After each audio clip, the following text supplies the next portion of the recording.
नमस्कार दोस्तों, आप सुन रहे हैं आपका अपना और उज्जैन का पहला community radio radio Dastak 90.8 FM और मैं हूं आपकी दोस्त श्रेया। रेडियो दस्तक 90.8 FM के सभी श्रोताओं का मन की कलम से के इस एपिसोड में पुनः स्वागत है, अभिनंदन है। इस कार्यक्रम के माध्यम से हम उज्जैन के सुप्रसिद्ध रचनाकारों की रचनाएं आप तक पहुंचाते हैं। इसी क्रम में आज हमारे स्टूडियो में पुनः उपस्थित है लोकप्रिय कवित्री और साहित्यकार डॉक्टर शमा सिसोदिया जी। आप हिंदी विषय से PhD होल्डर है। दोस्तों, इन्होंने जब पहली बार कलम चलाई तो इनकी कलम दहेज प्रथा के खिलाफ चली। लेखन क्षेत्र में डॉक्टर शमा सिसोदिया जी ने व्यंग्य रचना और लघु कथाएं आदि में लेखन कार्य किया।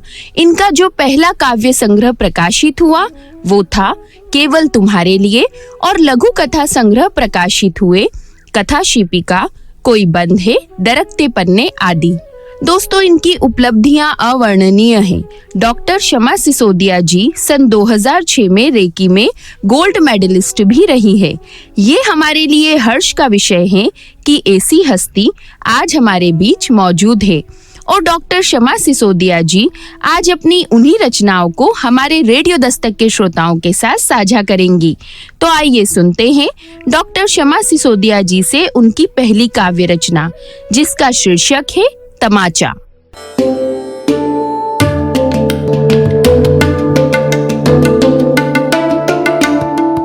रेडियो दस्तक 90.8 FM पे मैं उज्जैन से डॉक्टर शमा सिसोदिया अपनी लघु कथा लेके उपस्थित हुई हूँ, जिसका शीर्षक है तमाचा। फिश एक्वेरियम में रंग बिरंगी खूबसूरत मछलियाँ स्वतंत्रता से तैर रही थीं। ललचाई नजरों से एक्वेरियम की तरफ देखते हुए स्थानीय मछुआरे ठेकेदार ने बोला, मैडम जी, इन मछलियों को आप खुले तालाब में स्वतंत्र क्यों नहीं रहने देती हैं?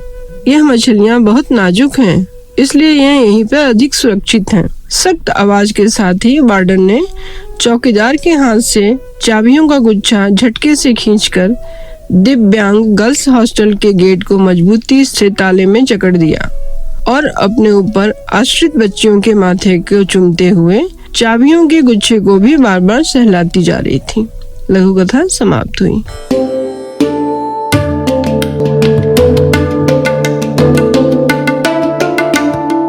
आप सुन रहे हैं आपका अपना और उज्जैन का पहला community radio radio Dastak 90.8 FM। दोस्तों, आज हमारा समाज जिस तरह से बदल रहा है, इस बदलते समाज के साथ लोगों के सोचने का नजरिया भी बदल रहा है। पर हमारे इस समाज में कई लोगों द्वारा आज भी स्त्री को, लड़कियों को एक अलग नजरिए से देखा जाता है। और दोस्तों, डॉक्टर शमा सिसोदिया जी की लघु कथा में दर्शाए गए अनुसार ऐसे समाज के ठेकेदार अलग अलग किरदार में हमारे बीच मौजूद है, जो फूल सी कोमल और नाजुक कन्याओं को उस फिश एक्वेरियम में रखी हुई मछली की भांति देखते हैं। और दोस्तों, लघु कथा की वार्डन जैसे कई सशक्त किरदार भी है, जो इन कन्याओं की सुरक्षा के लिए ढाल बनकर खड़े होते हैं। समाज की स्थिति का वर्णन करती इस रचना के बाद आइए सुनते हैं डॉक्टर शमा सिसोदिया जी से अगली रचना, जिसका शीर्षक है उपहार।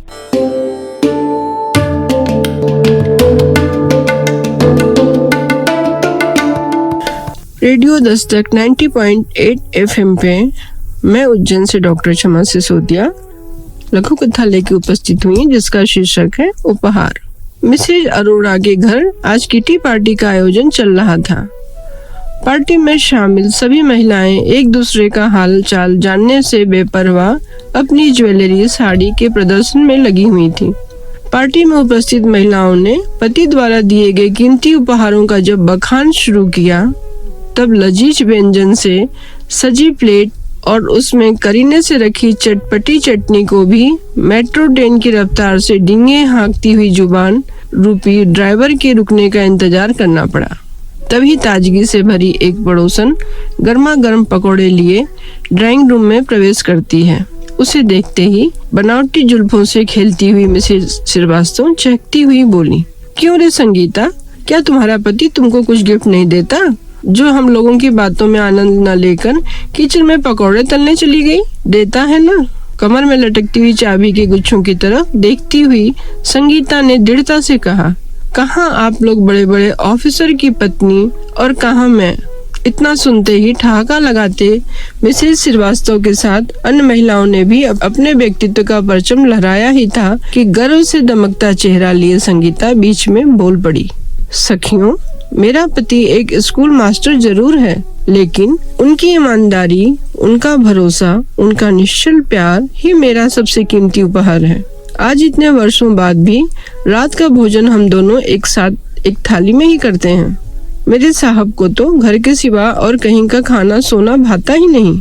एक औरत के लिए भला इससे बड़ा और क्या उपहार होगा। ऐसा सुनते ही सबका मुंह खुला का खुला रह गया। गाड़ी, बंगला, ज्वेलरी, महंगे महंगे गिफ्ट से खुश रहने वाली औरतों को संगीता जैसे साधारण वेशभूषा में रहने वाली औरत के सामने आज अपने कद का वास्तविक अंदाजा लग गया था। गिरेबान में झांकता हुआ उनका नकली चेहरा अब महंगे मेकअप के तह से भी नहीं छुप रहा था और न ही कीमती ज्वेलरी की उस्मा चेहरे पर पड़ते सर्द स्याह को रोक पा रही थी। लघु कथा समाप्त हुई।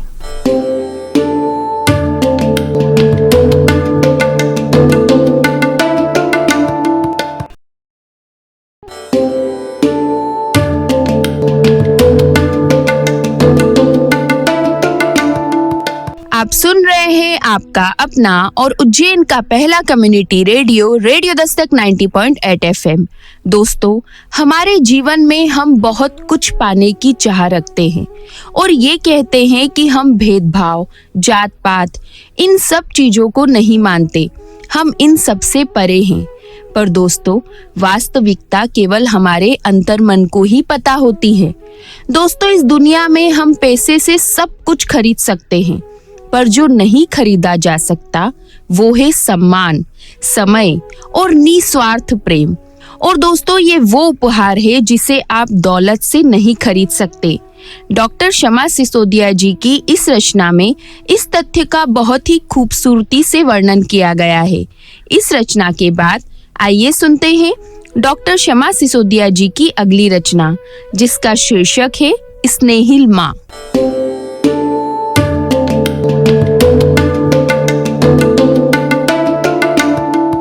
रेडियो दस्तक 90.8 FM पे मैं उज्जैन से डॉक्टर शमा सिसोदिया अपनी एक लघु कथा लेकर उपस्थित हुई हूँ, जिसका शीर्षक है स्नेहिल माँ। लगातार जिंदगी के झंझावतों से संघर्ष करती हुई कौशल्या जी थकने लगी थी। घर गृहस्थी के कामों में अब उन्हें अधिक रुचि नहीं रह गई थी, लेकिन जवाबदारियों से मुंह मोड़कर वह एकदम वानप्रस्थ भी नहीं ले सकती थी। इसी उधेड़-बुन में वह लगातार लगी रही कि कोई सुपात्र आकर उनके कंधे का भार उठा ले, लेकिन जिम्मेदारियों से भरे उस भारी भरकम संदूक को कोई भी संभालने के लिए तैयार नहीं हुआ। माँ को यह भय भी था कि इस नाजुक घड़ी में मेरे बच्चे कहीं अपनी खींचतान में ही न उलझ जाएं। लाख न चाहते हुए भी माँ के अनुभवी हाथों ने एक बार फिर से चाबी का वह भारी गुच्छा पूरी ताकत के साथ झटके से उठा लिया और अपने उलझे संतानों के साथ सुलझे धागे की तरह घर की तरफ चल दी। उधर पड़ोसी जो बहुत देर से अपनी अपनी खिड़कियों के झरोखे में इस ताक में आंख सटाए बैठे थे कि अब तो माँ वृद्धा आश्रम जाएंगी, फिर हम मिर्च मसाला लगाकर चटकारे लेते हुए बातें करते रहेंगे। लेकिन उम्मीदों पर पानी फिरते देख वह कभी अपनी खिड़कियों पर लगे रेशमी पर्दों को तो कभी वृद्धाश्रम की तरफ जाते हुए सूने पड़े रास्ते को देखकर हाथ मलते रह गए। लघु कथा समाप्त हुई।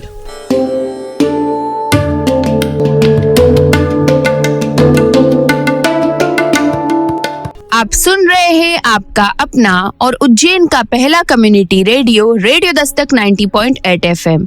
दोस्तों, चाहे उम्र का कोई भी पड़ाव हो, एक माँ का स्नेह ही होता है जो कभी कम नहीं होता। और दोस्तों, ये वो प्रेम है जो कभी खत्म नहीं होता, हमेशा बढ़ता ही रहता है। पर बच्चे जैसे जैसे बड़े होते हैं, अपनी बढ़ती उम्र के साथ माँ के उस प्यार, उस स्नेह को धीरे धीरे भुलाने लगते हैं।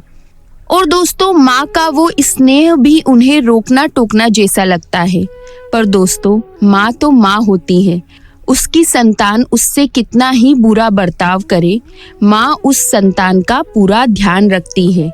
माँ के स्नेह का मार्मिक वर्णन करती इस रचना के बाद आइए सुनते हैं डॉक्टर शमा सिसोदिया जी से अगली रचना, जिसका शीर्षक है मर्दानी औरत।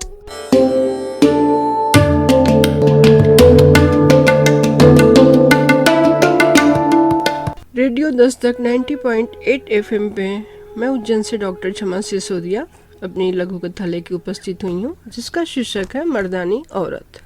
सुशीला का मन आज कुछ ठीक नहीं था।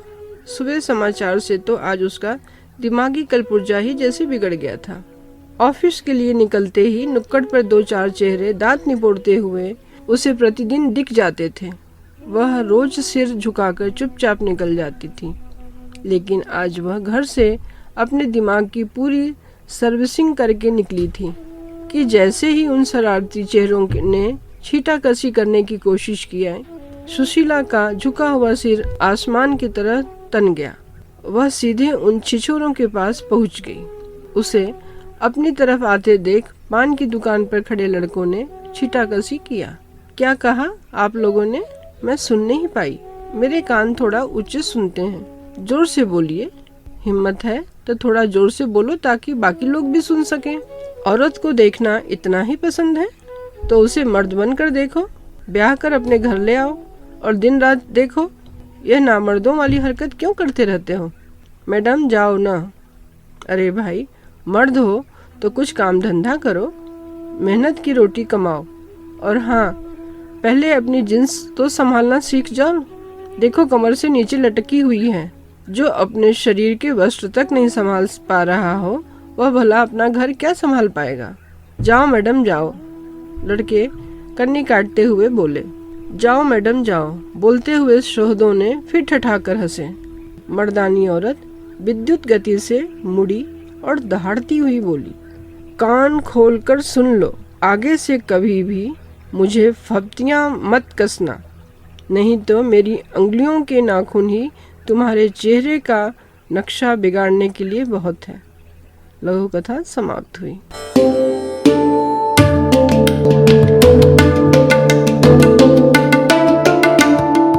आप सुन रहे हैं आपका अपना और उज्जैन का पहला community radio, radio Dastak 90.8 FM.